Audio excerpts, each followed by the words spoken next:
Welcome to pretty woman channel. मैं आपकी दोस्त प्रीति आज आपके सामने नई जानकारी लेकर के आई हूँ।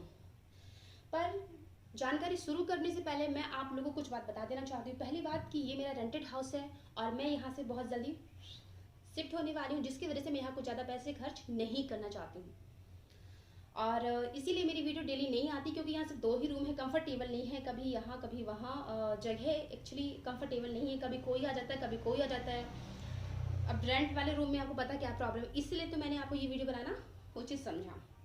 दूसरी बात, देख सकते हैं पसीना, गर्मी इतनी ज़्यादा है और फिलहाल अभी माइक्रोफोन नहीं है, मेरी आवाज़ बहुत स्लो रहती है, जिसकी वजह से मैं फ़ैन ऑफ करके वीडियो बना रही हूँ। देख लीजिए फ्रेंड, इतनी मेहनत ये जानकारी आप तक पहुँचाने के लिए, तो आपका भी तो राइट बनता है कि आप इस वीडियो को पूरा देखें और जानकारी ग्रहण करें।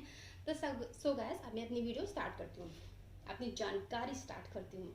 कहने का मतलब देखिए फ्रेंड्स, मैं आपको ऐसी 3 बातें आज बताऊंगी, 3 में से यकीन मानिए आपको तीनों बातें बहुत यूजफुल होने वाली है। So guys start. पहली बातें, अगर आप जब भी किसी कहीं और दूसरी जगह रूम लेने के लिए सोचते हो, क्योंकि हो जाता है यार, कभी कभी कुछ ना कुछ वजह हो जाती है, अचानक से आपकी किसी दूसरे शहर में पोस्टिंग हो जाती है, जॉब लग जाती है, और भी ऐसी कई वजह होती है, बच्चों की स्टडी की वजह से आप सोचते हैं कहीं हम बाहर।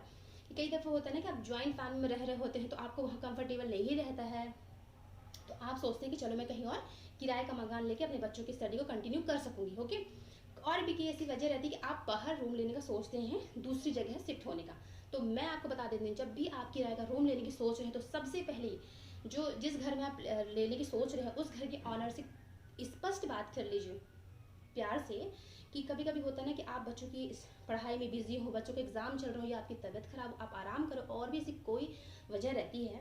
कई दफ़ा हो तो कि जो वहाँ की फैमिली रहती है, बच्चे उनके, मैडम रहते हैं, जो भी रहते हैं, वो बेवजह किसी भी टाइम आपके पास आ जाते हैं। यार देखिए, हर टाइप के लोग होते हैं, कुछ लोग होते हैं फ्री बैठे होते हैं, तो उनको कुछ कोई फ़र्क नहीं पड़ता, कोई भी आपके पास किसी भी टाइम आ जाएगा, आपको कोई प्रॉब्लम नहीं होगी, ठीक है। कई दफ़ा लोग, कुछ लोग बहुत भाई काम कर रहे रहते होते हैं, उनके पास और भी उनका गोल रहता है लाइफ में कि मैं कुछ करूँगी, तभी तो वो रूम लेके रह रहे हैं ना, नहीं तो वो तो ज्वाइंट फैमिली में भी अपने कर सकते थे मैनेज। हाँ, तो वो लोग क्या रूम इसलिए लेते ताकि वो अपने गोल को पूरा कर सके, अपने लिए अकेले समय निकाल के मेहनत कर सके। पर जो उनकी जिस घर में वो रूम लेके रहते हैं, जिसके किराए पे रहते हैं, तो उस टाइम पे वो लोग क्या करते हैं समझते नहीं है, बेधड़क किसी भी समय आ जाते हैं, वो तो भी गलत है ना।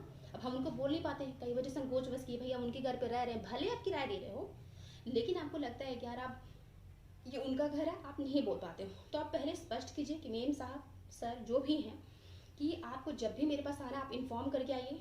आप अपनी जो भी काम हो आप मुझे बता के आइए। हाँ, अर्जेंट काम है तो आप उन्हें बोल दीजिए, आप अर्जेंट काम है तो आप रात में भी आ सकते हैं, बट विदाउट रीजन अगर आप सोचे कि गप मारने के लिए या फिर किसी भी समय ऐसे आप मत आइए, क्योंकि ये भी काम देखिए उनके लिए इम्पोर्टेंट नहीं होगा जो लोग खाली बैठे रहते हैं, लेकिन जो लोग भाई अपने लाइफ में कुछ सपने सजा के रखे कि मुझे अकेले रह के कुछ मेहनत कर कुछ आगे बढ़ना, उनके लिए ये बातें बहुत इंपॉर्टेंट होगी। ओके ना, प्लीज़ अगर है जो इस चीज़ से सफ़र कर चुके हैं, मुझे कमेंट में बताना प्लीज़ यार, क्योंकि ये चीज़ मैंने सफ़र किया हुआ है। Okay, first.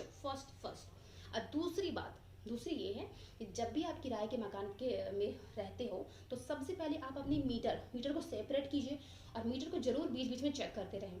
कई दफ़ा होता है ना कि हम जिस नेचर के हैं, शांत, सपोज दैट हम सोचते हैं चलो हम शांत हैं यार, हम उनके साथ रह रहे हैं उनके घर में, तो उनसे भी हम फ्रेंडली नेचर बना के रखते हैं।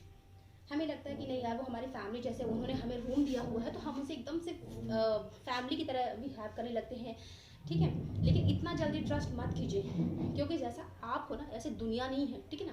कई दफ़ा ऐसा होती है कि आपको जानकारी नहीं होती, वो पीठ के पीछे आप उस मीटर में कई और तार ऐड कर लेते हो, और भी कोई ऐसी चीज़ है, मीटर कभी ख़राब दिखा देते, कभी कुछ दिखा देते, और आपसे एक्स्ट्रा बिजली बिल लूट लेते हैं।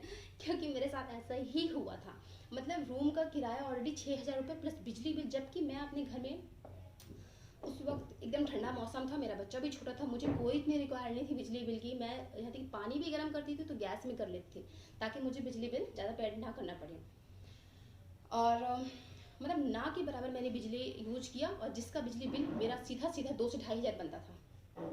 तो सीधा अनुमान लगा सकते हैं फ्रेंड्स कि प्लीज़ आप इतना ज़्यादा फैमिलियर मत बनिए, किसी पे इतना ट्रस्ट मत कीजिए, अपना मीटर जो है बीच बीच में चेक करते रहें, और अगर कोई प्रॉब्लम है तो आप ऑनर से कह के उसे चेंज करा दीजिए। तीसरी और सबसे इम्पॉर्टेंट बात, यस, मेरे लिए तो सबसे इम्पॉर्टेंट बात है, क्योंकि मैंने इसकी वजह से धोखा खाया है, तो तो आपको बताते हैं वो क्या है।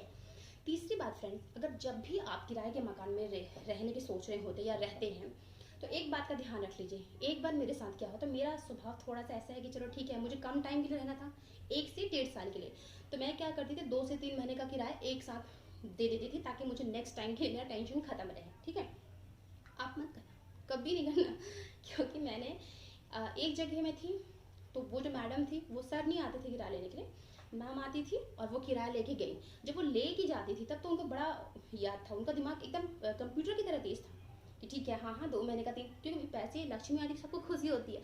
लेकिन जब मैं नेक्स्ट मंथ आता था और जब मैं उनको दोबारा से किराया देती थी तो बोलती थी आपने पिछले मंथ का दिया है क्या, नहीं मतलब वो डाउट वाला था उनका डाउट था। लेते समय तो डाउट नहीं था, जब दोबारा से तब कितना डाउट था। तो कुल मिला के आप पहले से किराया मत दीजिए। ठीक है, एक और जगह जब मैं रहने गई उन्होंने तो हद ही कर दी। उनको मैंने किराया हर महीना 2 से 3 महीने एक साथ देती थी, फिर भी मैं टेंशन फ्री थी कि अब मुझे किराया नहीं देना पड़ेगा। लेकिन जैसे ही मैं वहाँ से छोड़ने की छोड़ने की सोचने लगी तो उसी वक्त क्या हुआ, वो आंटी अचानक से आई, उन्होंने बोला कि आपका ये किराया रह गया है, जबकि मैंने पूरा किराया दे दिया था। तो इससे क्या लेसन मिलता है कि आपको कभी भी पहले से नहीं देना है। उन्होंने मुझे प्रूफ ही नहीं दिखाया, बोला कि उनके पास है लेकिन नहीं दिखाया, इट्स मीन उनके पास था ही नहीं। तो दोस्तों, इस वीडियो से आपको क्या जानकारी मिली आप मुझे कमेंट में पक्का बताना, और प्लीज़ आशा करती हूँ आपको ये जानकारी अच्छी लगी होगी। मिलते हैं नेक्स्ट वीडियो पे, थैंक यू।